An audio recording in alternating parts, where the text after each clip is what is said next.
تو حضرت نے سوچا کہ کچھ کیا جائے، تو اللہ تعالیٰ نے ان کے قلب پر القا فرمایا کہ اے میرے بندے، یہ قضاء و قدر کے فیصلے ہیں، یعنی یہ ہمارے تقدیری فیصلے ہیں جس کے سامنے تمہیں جھکنا پڑے گا۔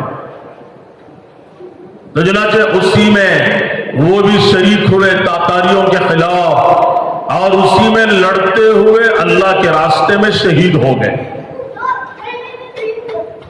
اس لیے کہ امت کے عموم میں اعمال بگڑے ہوئے تھے۔ ان کی سیرت والوں نے یہ بھی لکھا کہ جب یہ تاتاریوں کے خلاف مسلمانوں کی جماعت میں جان دینے کے جذبے کے ساتھ شریک ہوئے تو انہوں نے دیکھا کہ فرشتے تاتاریوں کی صفوں میں ہیں، اور تاتاریوں سے، بے ایمانوں سے کہہ رہے ہیں یا اہل الکفرہ اقتلوا الفجر، یا اہل الکفرہ، کیا ہے کفار و مشرکین کی جماعت، اقتلوا الفجر، ان گنہگاروں کو اور اللہ سے تعلق کے توڑنے والوں کو قتل کر دو، ان کے نام و نشان کو مٹا دو۔ تو حضرت سمجھ گئے کہ یہاں ہم ہرگز کامیاب نہیں ہو سکتے، اب یہاں شہادت ہماری یقینی ہے۔ تو بہرحال میں عرض کر رہا تھا کہ فرشتے کہیں کہ اللہ تخافوا، خوف نہ کرو، ولا تحزنوا، رنجیدہ مت ہو جاؤ، وابشروا بالجنۃ التي كنتم توعدون، اور خوشخبری لے لو اس جنت کی جس کا دنیا میں تم سے وعدہ کیا جاتا تھا، کہ جنت بالکل بن سور کر نئی دلہن کی طرح تیار ہے اور وہ تمہاری منتظر ہے، جنت بھی منتظر ہے اور اللہ رب العزت بھی تمہارے انتظار میں، لہذا ڈرو نہیں، خوشخبریاں لے لو۔ وَلَكُمْ فِيهَا مَا تَشْتَهِي أَنفُسُكُمْ وَلَكُمْ فِيهَا مَا تَدَّعُونَ، اس سے پہلے وہ کہیں گے وَأَبْشِرُوا بِالْجَنَّةِ الَّتِي كُنْتُمْ تُوعَدُونَ نَحْنُ أَوْلِيَاؤُكُمْ فِي الْحَيَاةِ الدُّنْيَا وَفِي الْآخِرَةِ، کہ ہم دنیا میں بھی تمہارے دوست تھے۔ ارے ڈرتے کیوں ہو، ہم کوئی اجنبی نہیں۔ فرشتے کہیں گے دنیا میں بھی ہم تمہارے دوست ہیں، ہم تمہیں دیکھتے تھے، تم ہمیں نہیں دیکھ سکتے تھے، ہم تمہارے کاموں میں مدد کرتے تھے، ہاتھ بٹاتے تھے، تمہاری دعاؤں پر آمین کہتے تھے اور تمہارے لیے اللہ سے دعائیں کرتے تھے، دنیا میں بھی ہم تمہارے ساتھ تھے، اب آخرت میں بھی ہم تمہارے ساتھ رہیں گے، چھوڑ کے نہیں جائیں گے، ڈرو نہیں، تنہا نہیں جانا، ہم بھی ساتھ ہیں۔ وَلَكُمْ فِيهَا مَا تَشْتَهِي أَنفُسُكُمْ، کہ تمہارے لیے وہ سب کچھ ملے گا جس چیز کا تمہارے نفوس اشتہا کریں گے، یعنی تمہارے نفوس جن جن چیزوں کو چاہیں گے وہ سب کچھ تمہیں ملے گا۔ وَلَكُمْ فِيهَا مَا تَدَّعُونَ، اور جس کو تم مانگو گے چاہو گے خدا وہ سب کچھ تمہیں عطا فرمائے۔ نُزُلًا مِّن غَفُورٍ رَحِيمٍ، یہ اللہ تعالیٰ کا مہمان خانہ ہے، میزبان اللہ ہے، اور وہ اپنی شان کے مطابق کریں گے، وہ اپنی شان کے مطابق میزبانی کریں گے۔ جیسے میں نے شروع میں عرض کیا نا، دنیا میں آج تک نہ کسی کی خواہش پوری ہوئی، نہ قیامت تک کسی کی پوری ہو سکتی ہے۔ ہزاروں خواہشیں ایسی کہ ہر خواہش پہ دم نکلے، کہ ہزاروں خواہشیں، ہزاروں تمنائیں دلوں کے اندر آدمی لے کر دنیا سے چلا جاتا ہے، خواہشات کی کوئی انتہا نہیں ہے۔ لہذا خواہشات کے راستے سے نکلنا اور اللہ کی طرف آنا یہ کامیابی کا راستہ ہے، کہ خواہشات سے نکل جانا، کہ خواہشات انسان کو حق سے ہٹا دیتی ہے۔ اسی لیے اللہ تعالیٰ نے بڑے عجیب انداز سے قرآن کریم میں ایک دفعہ فرمایا جس میں یہ درد ہی درد ہے، اس لیے کہ اللہ کو بھی اپنے بندوں سے بڑی محبت ہے، بڑی چاہت ہے، بڑا تعلق ہے، تو اللہ تعالیٰ اسی کے نتیجے میں فرماتے ہیں اپنے نبی سے مخاطب ہو کے، افرأیت من اتخذ الہہ ہواہ، کیا اے میرے نبی، کیا میں تمہیں ایسا آدمی نہ بتاؤں؟ افرأیت، کیا اے میرے نبی، کیا آپ نے نہیں دیکھا من اتخذ الہہ ہواہ، اس آدمی کو جس نے اپنی خواہش کو اپنا خدا بنا لیا۔ اس کا خدا کون ہے؟ اس کی خواہش ہے، اس کا نفس ہی اس کا خدا ہے۔ خواہشات کے راستوں میں ہم چل پڑے، خواہشات کی کوئی انتہا نہیں ہے۔ اللہ تعالیٰ فرماتے ہیں کہ آپ نے اس آدمی کو نہیں دیکھا جس نے اپنے خواہش کو خدا بنا دیا اور مجھے چھوڑ دیا. وَأَضَلَّهُ اللَّهُ عَلَىٰ عِلْمٍ، اللہ رب العزت نے اس کے علم کے باوجود اسے گمراہ کر دیا اور اس کے دل پر مہر لگا دی اور وہ بے ایمانی کے راستے پر چل پڑا. تو یہ حال ہو جاتا ہے.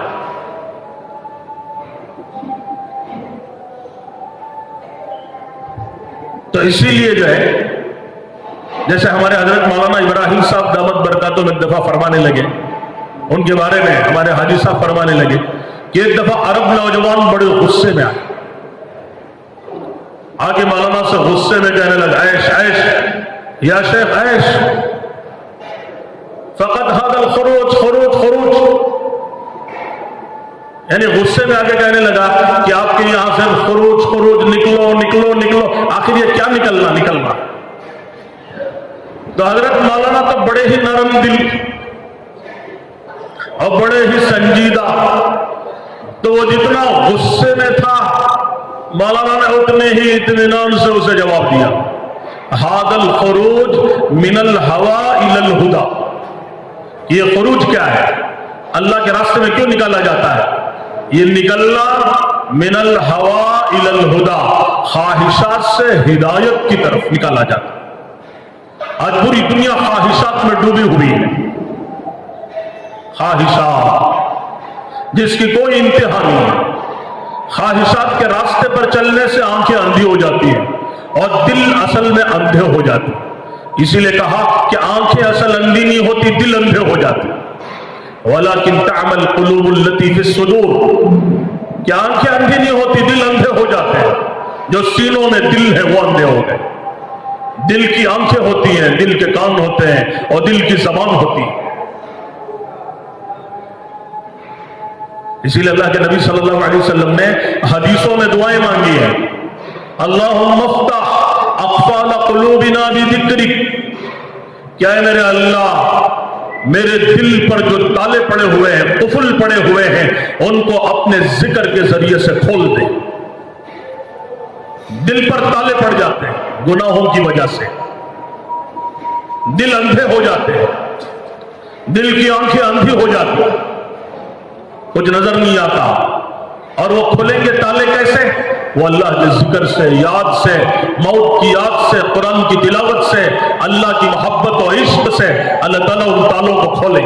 اللہم افتح اقفال قلوبنا بذکرک واتمم علینا بنعمتک واسبغ علینا من فضلک واجعلنا من عبادک الصالحین. مسنون دعاؤں میں سے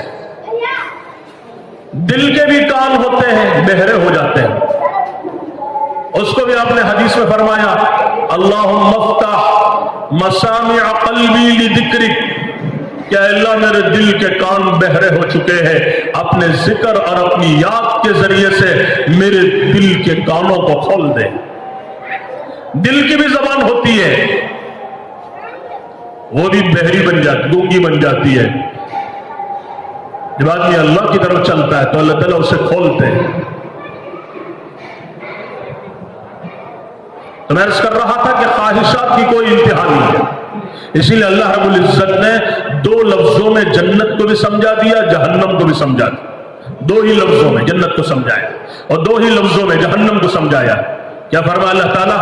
فَأَمَّا مَنْ طَغَىٰ وَآثَرَ الْحَيَاةَ الدُّنْيَا فَأَمَّا مَنْ طَغَىٰ، بس جس شخص نے سرکشی کی، وَآثَرَ الْحَيَاةَ الدُّنْيَا، اور اس دنیاوی زندگی کو ترجیح دی آخرت پر، دنیا کو اپنی زندگی کا مقصد بنا لیا اور خواہشات کے راستے پر چل پڑا. اللہ تعالیٰ فرماتے فَإِنَّ الْجَحِيمَ هِيَ الْمَأْوَىٰ، اس کا ٹھکانہ جہنم کی آگ ہے. پھر دو لفظوں میں اللہ نے جنت کو سمجھایا، وَأَمَّا مَنْ خَافَ مَقَامَ رَبِّهِ وَنَهَى النَّفْسَ عَنِ الْهَوَىٰ فَإِنَّ الْجَنَّةَ هِيَ الْمَأْوَىٰ. دو باتیں فرمائی. وَأَمَّا مَنْ خَافَ مَقَامَ رَبِّهِ، کہ جو شخص اپنے پروردگار کے سامنے کھڑے ہونے سے ڈرتا رہا، یعنی گناہوں کے راستے کو چھوڑ دیا، اطاعت والے راستے پر آ گیا، فرما برداری والے راستے پر آ گیا اور اللہ کا اتنا ڈر ہے کہ اسے گناہوں سے روک رہا، اسی لیے اتنے خوف کو مانگا گیا جو گناہوں سے روک دے۔ حدیثوں میں اللہم انی اسألک مخافۃ تحجزنی عن معاصیک، کہ اللہ مجھے تیرا اتنا خوف عطا فرما جو مجھے معصیت و گناہوں سے روک دے۔ دوسرے الفاظ بھی آئے حدیثوں میں،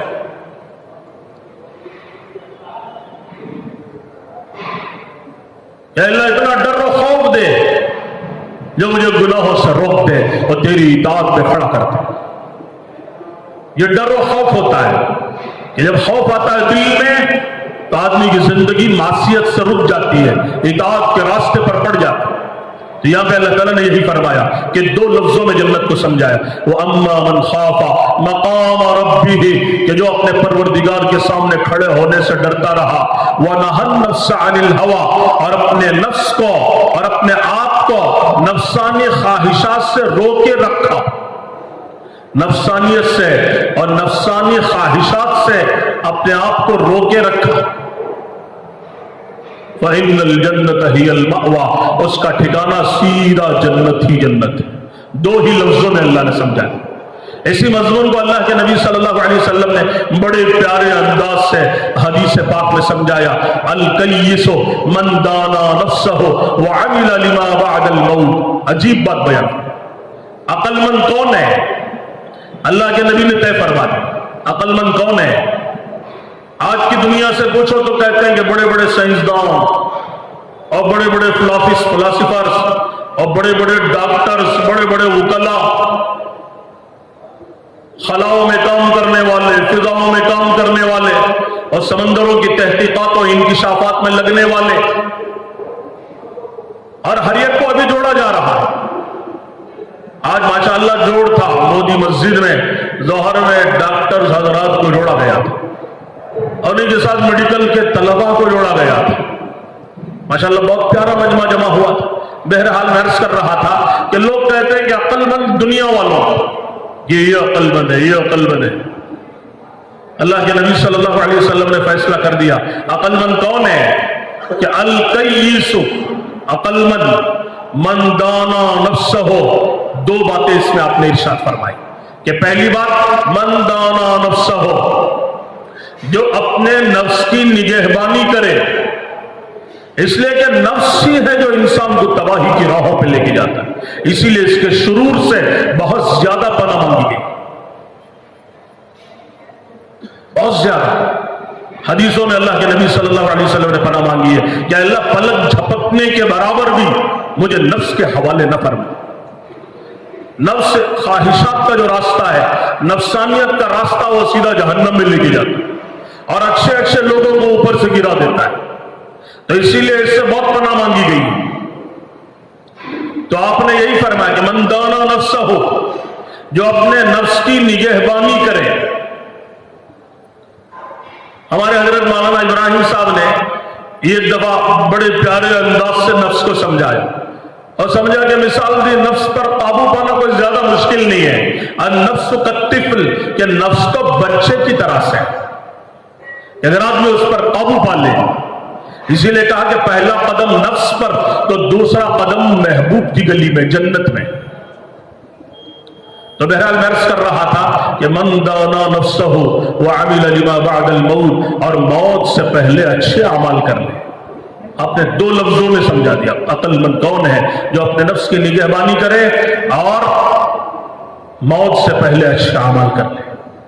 والعاجز من اتبع نفسہ ہواہا وتمنى علی اللہ الامانی، اور آپ نے فرمایا کہ عاجز اور بے وقوف وہ آدمی ہے جو نفسانی خواہشات پر چلتا رہے اور اللہ پر بڑی بڑی امیدیں باندھے، اس سے منع کیا گیا۔ تو بہرحال ہر جگہ معاملہ یہی پہ آ کے رکتا ہے، تو خواہشات کے پورا کرنے کی جگہ جنت ہے، آخرت ہے۔ تو اسی کو اللہ تعالیٰ فرماتے وَلَكُمْ فِيهَا مَا تَشْتَهِي أَنفُسُكُمْ وَلَكُمْ فِيهَا مَا تَدَّعُونَ نُزُلًا مِّن غَفُورٍ رَحِيمٍ۔ یہی کامیابی کا راستہ ہے اور یہ پوری زندگی کا خلاصہ ہے۔ اسی آیت کو جیسے میں نے شروع میں عرض کیا تھا کہ ہمارے حضرت مولانا ابراہیم صاحب دامت برکاتہم ہر بیان کے، ہر خطبہ مسنونہ کے ابتدا میں اسی آیت کو پڑھتے ہیں۔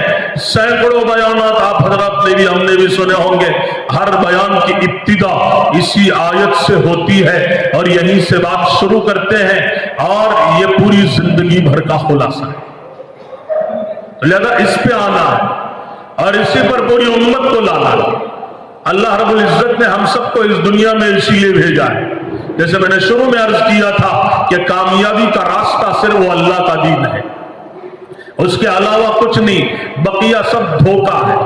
اسی لیے دنیا کا جہاں بھی لفظ آیا دھوکے کا، اللہ تعالیٰ نے دھوکے کے ذریعے سے تذکرہ کیا ہے۔ انما الحیات الدنیا لعب ولہو وزینۃ وتفاخر بینکم وتکاثر فی الاموال والاولاد کمثل غیث اعجب الکفار نباتہ ثم یہیج فتراہ مصفرا ثم یکون حطاما وفی الآخرۃ عذاب شدید ومغفرۃ من اللہ ورضوان وما الحیات الدنیا الا متاع الغرور۔ آخر میں پھر فرمایا، شروع میں فرمایا تھا آیت کے شروع میں کہ دنیا کی زندگی کھیل تماشا ہے، پھر آخر میں اس کی پوری بے ثباتی کا تذکرہ کیا، پھر آخر میں پھر کہہ رہے وما الحیات الدنیا الا متاع الغرور، کہ دنیا کی زندگی صرف کھیل تماشا ہے، یہ دھوکے کا سامان ہے، دھوکہ ہی دھوکہ ہے۔ غرور کہتے ہیں غرب دھوکے، دھوکے کا بے حیثیت سا سامان۔ ایک جگہ فرماتے ہیں انما، اللہ تعالیٰ فرماتے ہیں کہ دنیا ہی کی بے ثباتی کو بیان کرتے ہوئے کہ وَإِنَّمَا الْحَيَاةُ الدُّنْيَا لَعِبٌ وَلَهْوٌ وَإِنَّمَا تُوَفَّوْنَ أُجُورَكُمْ يَوْمَ الْقِيَامَةِ۔ پہلے موت کا تذکرہ کر رہے کل نفس ذائقۃ الموت، کہ ہر جاندار چیز کو موت کا مزہ چکنا ہے۔ وَإِنَّمَا تُوَفَّوْنَ أُجُورَكُمْ يَوْمَ الْقِيَامَةِ، کہ تمہیں آخرت میں قیامت کے دن تمہارے اعمال کا پورا پورا بدلہ تمہیں دے دیا جائے گا۔ فَمَنْ زُحْزِحَ عَنِ النَّارِ وَأُدْخِلَ الْجَنَّةَ فَقَدْ فَازَ۔ کامیاب کون ہے؟ جس کو جہنم کی آگ سے بچا لیا گیا ہو اور جنت میں داخل کر دیا گیا ہو، فَقَدْ فَازَ، خود اللہ تعالیٰ فرماتے وہ کامیاب ہو گیا۔ پھر آخر میں پھر فرماتے ہیں وَمَا الْحَيَاةُ الدُّنْيَا إِلَّا مَتَاعُ الْغُرُورِ، کہ دنیا کی زندگی وہ بالکل دھوکے کا سامان ہے۔ یہی اللہ رب العزت نے بیان کیا۔ آج عموماً اس دین سے اتنا فائدہ ہمیں کیوں نہیں مل رہا ہے؟ کیونکہ دین کی حقیقتوں سے ہم ناآشنا ہیں، بالکل بے خبر ہے۔ اس سے فائدہ کیوں نہیں ہو رہا ہے کہ زندگی دینی زندگی نہیں ہے۔ ابراہیم بن ادھم رحمت اللہ علیہ یہ ایک دفعہ بصرہ کے بازار سے گزر رہے تھے، پتہ چلا لوگوں کو حضرت آئے ہیں تو سب لوگ جمع ہو گئے۔ فاجتمع الناس الیہ، اور سب کے سب جمع ہو کے حضرت سے ایک سوال کیا۔ سوال کیا کیا؟ یا ابا اسحاق، ان کی کنیت ہے ابو اسحاق، ما لنا ندعو فلا یستجاب لنا، ہمیں کیا ہو گیا کہ ہم دعائیں تو بہت کرتے ہیں لیکن ہماری دعائیں قبول نہیں ہوتی، حالانکہ اللہ نے وعدہ کیا ہے ادعونی استجب لکم، دعائیں کرو میں سنوں گا، پکار تمہاری پکار کا جواب دوں۔ وَإِذَا سَأَلَكَ عِبَادِي عَنِّي فَإِنِّي قَرِيبٌ، اے میرے نبی، میرے بندے میرے بارے میں تم سے سوال کرتے ہیں، ان سے کہہ دو فَإِنِّي قَرِيبٌ، میں تو بہت قریب ہوں۔ کتنا قریب؟ وَنَحْنُ أَقْرَبُ إِلَيْهِ مِنْ حَبْلِ الْوَرِيدِ، کہ ہم تو تمہاری شہرک سے بھی زیادہ قریب ہیں۔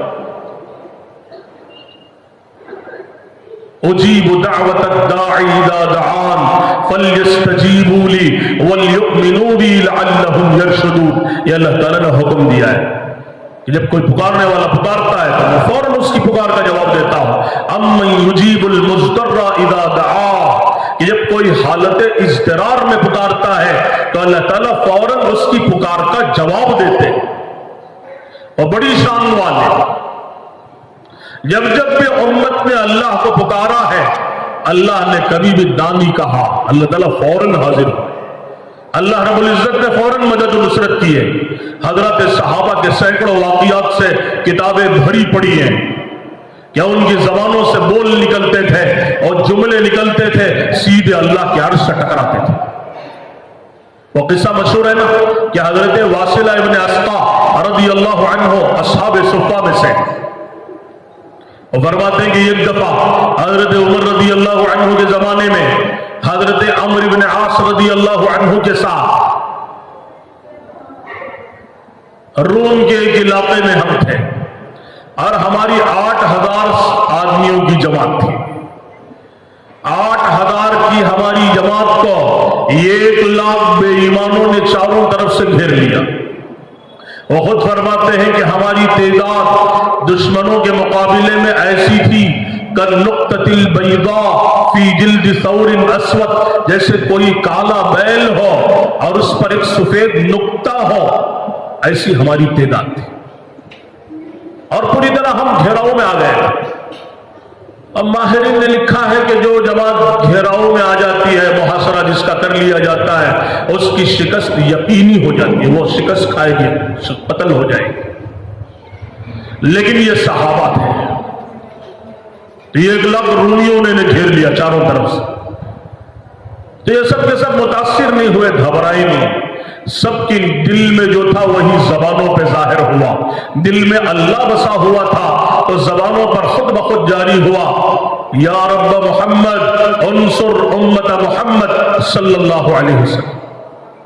تو زبانوں سے یہ جملے جاری ہوئے تو حضرت واصلہ فرماتے ہیں کہ میں نے خود اپنی آنکھوں سے دیکھا کہ آسمان پھٹ گیا، بادل نہیں، آسمان پھٹا اور اس میں سے شہابی رنگ کے گھڑ سوار اترنا شروع ہو گئے، چمکتے نورانی چہروں کے ساتھ، صافے امامے باندھے ہوئے، گھوڑوں پر سوار اور تیز تلواریں اور نیزے کی انیاں چمکتی ہوئی وہ میدان میں ظاہر ہوئے اور ان سے میدان بھرنا شروع ہوا۔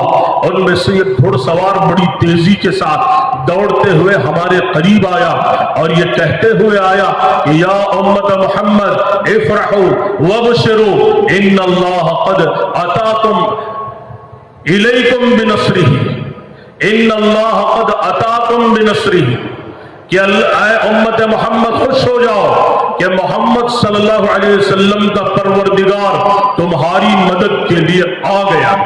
کہنے والے نے یہ کہہ کر وہیں سے وہ غائب ہوا۔ صحابی کا بیان ہے، خود ہم نے اپنی آنکھوں سے دیکھا، دیکھتے دیکھتے جن لوگوں نے ہمارا محاصرہ کیا تھا، گھیرے رکھا تھا، وہ سب بہت سے قتل ہوئے اور بہت سے میدان چھوڑ کے ایسے بھاگ رہے تھے کہ پلٹ کے بھی دیکھنا پسند نہیں کرتے تھے۔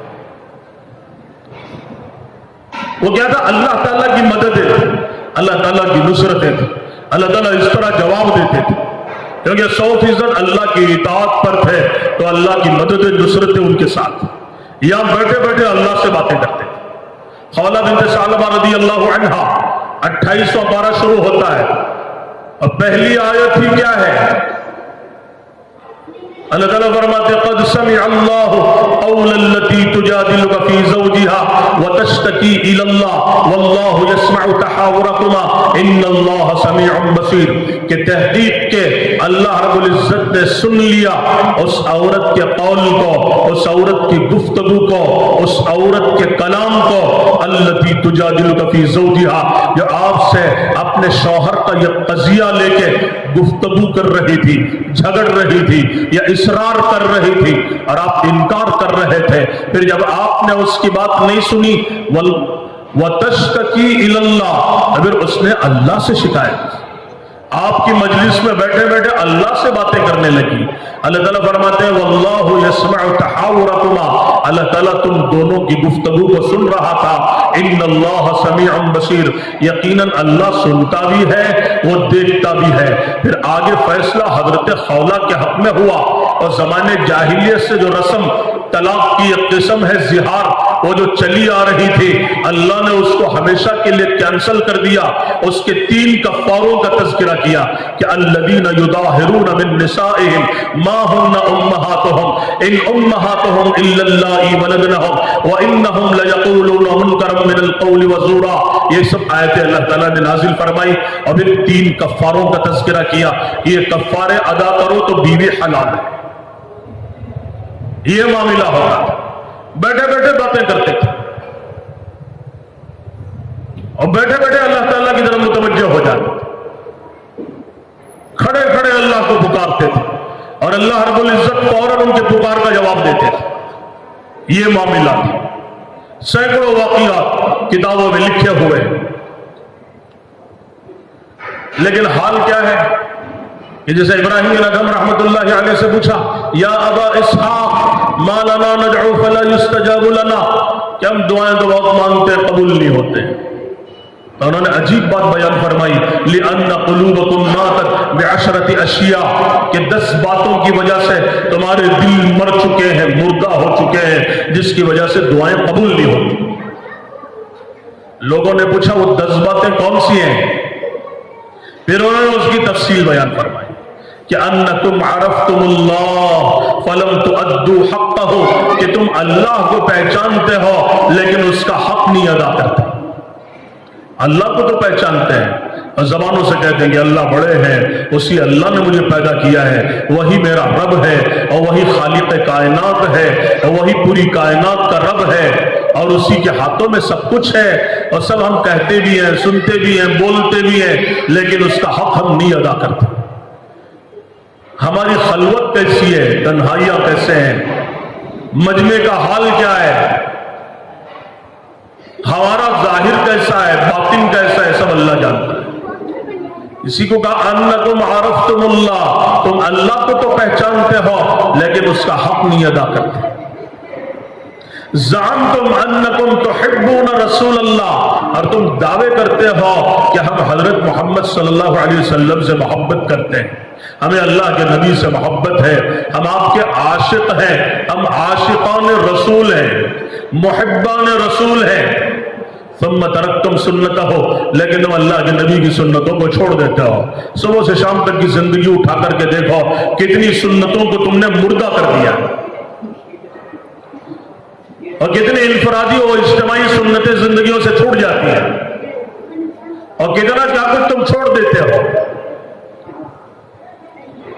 اور تیسرے نمبر پر فرمایا قرأتم القرآن, تم قرآن کریم کی تلاوت تو کرتے ہو, پڑھتے تو ہو, ولم تعملوا به, لیکن اس پہ تمہارا عمل نہیں ہے, عملی زندگی قرآن کے خلاف ہے.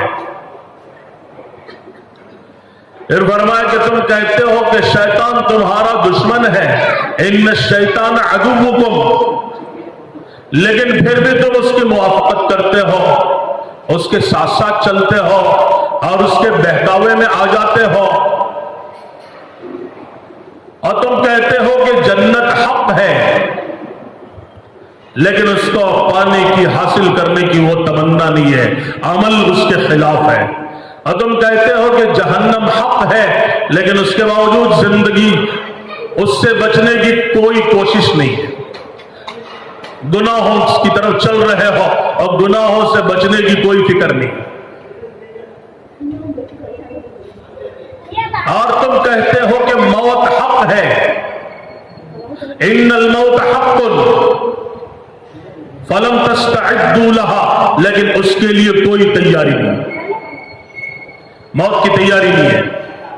موت کے تو بڑے تذکرے کرتے ہو لیکن اس کی تیاری میں نہیں لگتے ہو. اب فرمایا عجیب بات بیان فرمائی, انتبہتم من النوم, کہ روزانہ تم نیند سے بیدار ہو جاتے ہو, واشتغلتم بعیوب الناس, اور لوگوں کے عیوب دیکھنے میں مشغول ہو جاتے ہو اور اپنے آپ کو بھول جاتے ہو. عجیب بات بیان. اسی لیے فرمایا حضرت مولانا الیاس صاحب رحمۃ اللہ علیہ فرماتے تھے کہ اللہ تعالیٰ نے 2 آنکھیں تمہیں اس لیے عطا فرمائی ہیں، ایک آنکھ سے سامنے والوں کی خوبیوں کو دیکھو، محاسن کو دیکھو، ان کی اچھائیوں کو دیکھو، اس کو اپنے اندر لانے کی کوششیں کرو، اور دوسری آنکھ سے اپنے عیوب کو دیکھو، اپنے گناہوں کو دیکھو، اپنے عیوب کو دیکھو۔ 2 آنکھیں اسی لیے اللہ نے دی، اسی لیے کہا کہ پڑی جب اپنے عیبوں پہ نظر کائنات میں کوئی برا نہ رہا۔ جب آدمی پر اپنے عیوب نظر آتے ہیں تو پھر کائنات میں کوئی برا نظر نہیں آتا۔ جب آدمی اپنے آپ کو بھول جاتا ہے تو ہر ایک کو نصیحتیں کرتا پھرتا ہے۔ اسی لیے حضرت علی رضی اللہ عنہ فرمایا کرتے تھے کہ دنیا کا سب سے مشکل ترین کام اپنے عیوب کی اصلاح ہے، اور سب سے آسان کام تنقید ہے کہ دوسروں کو نصیحتیں کرتے پھرو، بتاتے پھرو، اور سب سے مشکل کام اپنی اصلاح ہے، اپنے عیوب پر نظر ہے۔ تو اس پر بتایا۔ اور پھر آخری بات حضرت ابراہیم بن ادھم رحمۃ اللہ علیہ نے بیان فرمائی کہ تم لے جا کر اپنے مردوں کو قبرستان میں دفن کرتے ہو اور دفن کر کے واپس چلے آتے ہو، فلم تعتبروا لها، اس سے کوئی عبرت نہیں حاصل کرتا، جس کی وجہ سے دل مر چکے۔ تو اسی لیے اللہ رب العزت نے دعوت و تبلیغ کی یہ محنت چلائی ہے۔ اس محنت کے ذریعے سے چاہا جا رہا ہے، 3 باتیں چاہی جا رہی۔ ایک تو سب سے پہلے اپنی ذاتی زندگیوں میں اللہ کے دین کو لانا، ذاتی زندگیوں میں دین آ جائے، کہ ہمارا ظاہر و باطن 100% نبی کے سانچے میں ڈھلے، ظاہر بھی باطن بھی۔ آج عام طور پر ہم ظاہر کو سنوارنے کی فکر میں لگے ہیں اور باطن سے بالکل بے خبر۔ سارے جہاں کی ہے فکر، اپنی جہاں سے بے فکر یا بے خبر۔ تو اسی لیے اپنے ظاہر کو اور اپنے آپ کو بنانے کی بھی فکر کریں۔ اسی لیے اللہ کے نبی صلی اللہ علیہ وسلم نے ظاہر سے پہلے باطن کی دعا مانگی کہ اللہم اجعل سریرتی خیرا من علانیتی واجعل علانیتی صالحہ، کہ اللہم اجعل سریرتی، کہ اللہ میرے باطن کو ٹھیک فرما دے، اللہم اجعل سریرتی خیرا من علانیتی، اے اللہ میرے باطن کو میرے ظاہر سے بہت اچھا بنا دے اور میرے ظاہر کو بھی ٹھیک کر دے۔ اسی لیے عرب حضرات 3 باتیں کہتے ہیں، صورت، سیرت، سریرت۔ صورت ظاہر، سیرت نبی کی سیرت و سانچے میں ڈھلنا، اور سریرت اور اندرون،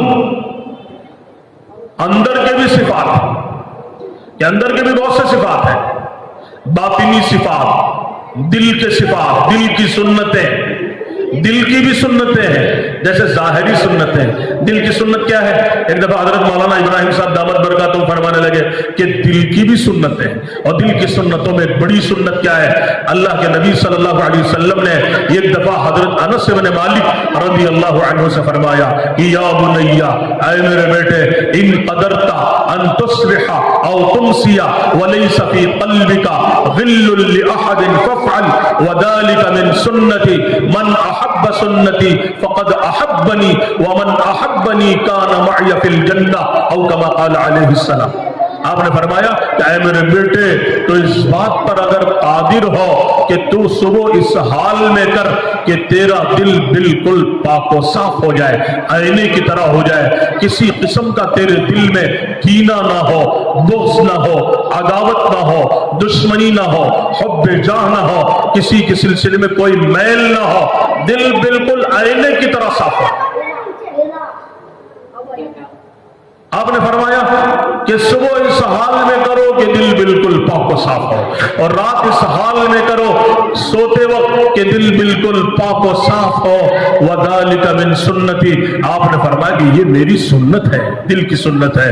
من احب سنتی فقد احبنی، جس نے میری سنت سے محبت کی گویا اس نے مجھ سے محبت کی، اور جس نے مجھ سے محبت کی وہ میرے ساتھ جنت میں داخل ہو۔ تو یہ باطنی سنتیں ہیں، اندرون کی سنتیں۔ حضرت ابو دجانہ رضی اللہ عنہ کی عیادت کے لیے صحابہ تشریف لائے.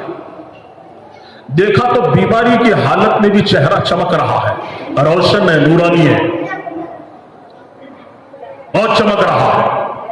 صحابہ نے پوچھا بیماری میں آدمی کا چہرہ مرجھا جاتا ہے, کیسے چمک رہا ہے؟ تو انہوں نے کہا میرے اندر دو صفات ہیں, ان دو صفتوں کا میں تذکرہ کروں. حضرت ابو دجانہ بڑے اونچے درجے کے صحابی, بڑے اونچے درجے کے صحابی, بدر سے لے کر آخر تک تمام غزوات میں اللہ کے نبی صلی اللہ علیہ وسلم کے ساتھ شریک رہے. وہ خود فرمایا کرتے تھے کہ میرے دو اعمال ایسے ہیں, ان ارجا عملی عندی, کہ میرے پاس بخشش کے لیے میرے دو عمل ہیں جس سے مجھے اللہ کی ذات سے امید ہے کہ خدا اس کی برکت سے میرا بیڑا پار کر دے, ورنہ عمل تو ہے کچھ نہیں. یہ صحابہ تھے, سب کچھ کر کے کہتے تھے کہ ہمارے پاس کچھ نہیں ہے. آج ہم کچھ بھی نہ کر کے دعوے کرتے کہ سب کچھ. وہاں پہ سب کچھ ہونے کے باوجود روتے تھے. تمام صحابہ کی زندگیوں کو اٹھا کر ہم دیکھیں, دنیا سے روتے ہوئے جا رہے ہیں. ابن ابی ملیکہ فرماتے ہیں, بخاری شریف کی حدیث, بخاری شریف میں میں نے 30 صحابہ سے ملاقات کی, ہر صحابی کو اپنے اوپر میں نے نفاق کا خوف محسوس کیا, ہر ایک ڈر رہے. اسی کو ایمان کہا جاتا ہے کہ جتنا ایمان بڑھتا جاتا ہے اللہ کا ڈر بڑھتا جاتا ہے. جتنا ایمان بڑھے گا ڈر بڑھے گا, اور جتنا آدمی مطمئن ہوتا ہے اتنا سمجھو ایمان گھٹ رہا. جتنا اونچا ایمان والا اتنا زیادہ اللہ سے ڈرنے والا. اسی لیے اللہ کے نبی مخلوقات میں سب سے افضل و اعلیٰ اللہ کے نبی صلی اللہ علیہ وسلم, اسی طرح سب سے زیادہ اللہ سے ڈرنے والے بھی آپ ہی ہیں. اسی لیے آپ فرماتے تھے انا اخشاکم باللہ واتقاکم, کہ میں تم سب میں سب سے زیادہ اللہ سے ڈرنے والا, سب سے زیادہ ڈرتے تھے. آپ کا خوف تو مشہور ہے, ہزاروں حدیثیں ہیں, آپ کی پوری زندگی عجیب ڈر تھا اللہ کا. پھر اس کے بعد بالترتیب خلفائے راشدین کی زندگیوں کو اٹھا کر دیکھیں, سب سے زیادہ اللہ سے ڈرنے والے, اللہ سے خوف کھانے والے. تو حضرت ابو دجانہ فرماتے ہیں کہ میرے یہاں میرے نزدیک بخشش کے دو ہی عمل سمجھ میں آتے ہیں. اللہ کی ذات سے امید ہے کہ ان دو عملوں کی وجہ سے خدا میرا بیڑا پار کر دے. پہلا عمل کون سا ہے؟ ما آدیت احدم باللسانی, کہ پوری زندگی میں کبھی بھی میں نے اپنی زبان سے کوئی سخت کڑوا جملہ نہیں بولا. کوئی جملہ میری زبان سے ایسا نہیں نکلا جس سے کسی کو تکلیف ہو جائے, کسی کا دل ٹوٹ جائے. بہت بڑا عمل ہے. آج ہم عموماً زبانوں کو کینچی کی طرح چلاتے ہیں, یہ بھی پتہ نہیں چلتا کہ کس کا دل ٹوٹ جائے. ہمارا ہر بول لکھا جا رہا ہے, ما یلفظ من قول الا لدیہ رقیب عتید, کہ ہر بول لکھا جا رہا ہے, فرشتہ لکھ رہا ہے, اللہ دیکھ رہا ہے. اس لیے اس سے ڈرنے کی ضرورت. ما آدیت احدم بلسانی, کہ پوری زندگی میں کبھی بھی میں نے زبان سے کسی کو تکلیف نہیں دی, دکھ نہیں پہنچایا. پھر دوسری بات فرمائی ولا اجد فی قلبی غلا لاحد, اور پوری زندگی میں کبھی بھی میرے دل میں کسی قسم کا کوئی کینہ, بغض, عداوت, نفرت, حسد اور دشمنی کسی کے سلسلے میں نہیں, دل بالکل پاک و صاف. یہ دو عملوں کو پیش کر کے وہ کہتے ہیں کہ وجہ اللہ کی ذات سے امید ہے کہ ان دو عملوں کی وجہ سے خدا میرا بیڑا پار کر دے. حالانکہ کتنے اونچے درجے کے صحابی ہیں, تمام غزوات میں اللہ کے نبی کے ساتھ شریک رہے. احد کے موقع پر اللہ کے نبی صلی اللہ علیہ وسلم نے اپنی تلوار نکال کے فرمایا کہ میری تلوار کو کون لے گا؟ سب صحابہ کھڑے ہو گئے. پھر آپ نے دوسرا اعلان کیا, اس تلوار کو اس کے حق کے ساتھ کون لے گا؟ سب بڑھ گئے. 3 صحابہ کھڑے رہے, حضرت عمر, حضرت زبیر بن عوام, حضرت ابو دجانہ رضوان اللہ علیہ مجمعین. تو اللہ کے نبی صلی اللہ علیہ وسلم نے وہ تلوار نہ حضرت عمر کو دی, نہ حضرت زبیر بن عوام رضی اللہ عنہما کو دی. آپ نے اپنی تلوار حضرت ابو دجانہ کو دی. تو وہ تلوار اللہ کے نبی کے لے کر میدان میں نکلے. 3000 کا مجمع تھا. ایک کنارے سے تلوار لے کے داخل ہوئے,